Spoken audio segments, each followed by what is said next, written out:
NAB کی team کو بہت زیادہ محنت کرنے کی ضرورت ہوگی. آپ کی بات کہ کیوں نہیں ثابت ہو سکی تو یہی تو وجوہات ہے کہ ان کی پراسیکیوشن میں کمی ہے, اس سے پہلے تحقیقات میں کمی ہوتی ہے, اور بدقسمتی سے جو بیشتر مقدمات ہیں حنیف صاحب وہ سیاسی بنیادوں پہ ہمیں اس کا وجود قائم ہوتا ہوا نظر آتا ہے. اچھا, تو یہ ایسا کیوں نہیں ہوتا پھر, یہ اصلاحات ایسی کیوں نہیں کی جاتی جس کی وجہ سے جو انگلیاں جو اٹھائی جاتی ہیں, جو سوالات اٹھائے جاتے ہیں, جن تحفظات یا خدشات کا اظہار کیا جاتا ہے, تاکہ یہ سلسلہ ختم ہو جائے اور جو واقعتاً کرپٹ لوگ ہیں ان کا احتساب ہو. تو آپ نہیں سمجھتے کہ اصلاحات نہ کرنا یا ایسا کوئی میکینزم نہ بنانا جس کی وجہ سے واقعتاً جو کرپٹ لوگ ہیں ان کو سزا ملے, یہ اگر ایسا نہیں ہو رہا تو پھر کیا ہم یہ سمجھیں کہ یہ ان لوگوں کو ریلیف دینا ہے اور کسی نہ کسی طریقے سے ایک پولیٹیکل پریشر بلڈ کر کے اپنی بات منوانا, یہی مقصد رہ گیا نیب کا؟ حنیف صاحب, ایک بات تو طے ہے کہ اس ملک میں احتساب کی اشد ضرورت ہے. جب سے یہ ملک کا قیام آیا ہے تو قائد اعظم محمد علی جناح اور اس کے بعد شہید لیاقت علی خان کے بعد جو بھی حکمران آئے, بدقسمتی سے ان حکمرانوں پہ الزامات لگتے رہے. موجودہ حالات میں اگر ہم دیکھیں, آصف علی زرداری صاحب جیسے شہزاد انور بھٹی صاحب ہمارے ساتھ موجود ہیں, سابق ڈی جی نیب, ان سے بات کریں گے. بھٹی صاحب السلام علیکم سر. بہت شکریہ سر, آپ نے اپنا وقت دیا, تھینک یو سو مچ. سر یہ فرمائیے گا, آج آصف علی زرداری صاحب کا یہ کہنا تھا جب ان پر فرد جرم عائد کی گئی تو ان کا یہ کہنا ہے کہ 18 امینڈمنٹ جو ہے یہ میرا سب سے بڑا جرم ہے. 18 امینڈمنٹ کی وجہ سے یہ تمام چیزیں جو ہیں ان کا کیسز کا سامنا کرنا پڑ رہا ہے. آپ نہیں سمجھتے ہیں کہ گزشتہ کئی سالوں سے نیب کی کارروائیوں کے نتیجے میں جو فضا بن چکی ہے اس کی وجہ سے نیب پر لوگوں کا اعتماد جو ہے وہ کم ہوتا جا رہا ہے؟ بسم اللہ الرحمن الرحیم. دیکھیے بات یہ ہے, زرداری صاحب ایک پولیٹیشین ہیں اور جب بھی وہ کسی فورم پہ آتے ہیں تو وہ بنتا ہے ان کا کسی نہ کسی قسم کی اسٹیٹمنٹ دینا, اور آج بھی انہوں نے جج صاحب کو کہا کہ میں کچھ کہنا چاہتا ہوں, اور انہوں نے یہ اسٹیٹمنٹ دی کیونکہ جج صاحب نے کہا آپ کہہ سکتے ہیں جو چاہیں. تو یہ ایک پولیٹیکل اسٹیٹمنٹ ہے, بات کیس سے اس کا کوئی سرے سے تعلق نہیں ہے. آپ کو پتا ہے کہ یہ ایسا کیس ہے کہ جی 1 سال ہو گیا اس میں فرد جرم عائد نہیں ہو پا رہی تھی, کبھی کوئی مسئلہ بن جاتا تھا, کبھی کوئی مسئلہ بن جاتا تھا, اور ابھی پھر کورٹ نے ان کی وہ درخواست خارج کر کے اور ویڈیو لنک کے اوپر یہ فرد جرم عائد کی ہے. تو اس کو پہلی بات تو یہ ہے کہ جی. اچھا بھٹی صاحب, قطع کلامی کے لیے معافی چاہوں گا, یہ آصف علی زرداری تو پولیٹیشین ہے, ٹھیک ہے, ہم نے مان لیا. سپریم کورٹ کے جو ریمارکس تھے نیب کے حوالے سے سعد رفیق صاحب کے کیس میں, وہ بھی تو ہمارے سامنے. آپ نہیں سمجھتے ہیں کہ وہ باتیں بھی بہت اہم ہیں؟ بالکل بہت اہم ہے. اس لیے میں اہم کہتا ہوں کہ سپریم کورٹ جو ہے وہ ہر ایک کو بڑی مائنیوٹلی اور بڑی سکروٹنی کے ساتھ دیکھ رہے ہوتے ہیں, اور جو ایکسپیکٹیشن سپریم کورٹ کی کسی ادارے سے ہوتی ہیں اگر وہ پوری نہ ہو رہی ہوں تو سپریم کورٹ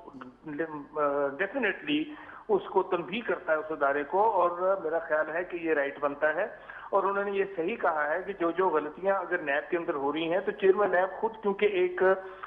جج رہے ہیں, یہ ان کا فرض بنتا ہے کہ وہ ان چیزوں کو دیکھیں کہ اگر کوئی ایسی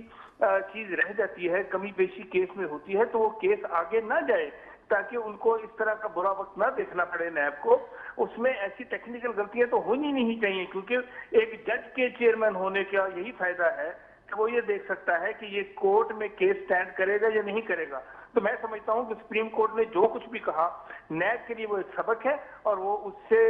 اگر اچھے طریقے سے اس کی اپنی غلطیوں کو نہ دہرائیں تو میرا خیال بہتر ہوگا. بھٹی صاحب, رشید صاحب بھی آپ سے مخاطب ہے. میرا سوال آپ سے یہ ہے کہ زرداری صاحب کے جو ریمارکس تھے آج کے کیس کے دوران, آپ کی نظر سے بھی شاید وہ گزرے ہو, کہ وکیل کی عدم موجودگی اس قسم کے مقدمات میں کتنی اہم ہوتی ہے, اور زرداری صاحب کا یہ اصرار کہ آپ کورٹ آرڈر میں یہ تحریر کر دیجئے گا, جج صاحب سے ان کی استدعا تھی کہ وکیل کی عدم موجودگی میں ان پہ فرد جرم عائد ہو رہا ہے, تو یہ جو ریمارکس تھے ان کے, یہ اس کیس کے نتیجے پہ کتنے اثر انداز ہو سکتے ہیں بھٹی صاحب؟ دیکھیے بات یہ ہے, یہ تو ایک بڑا آپ نے قانونی نقطہ اٹھایا ہے, لیکن جج صاحب نے ایک کیٹیگوریکلی یہ بات کی تھی کہ آپ آج جو فرد جرم عائد ہونی ہے وہ صرف اس کا تعلق آپ سے ہے.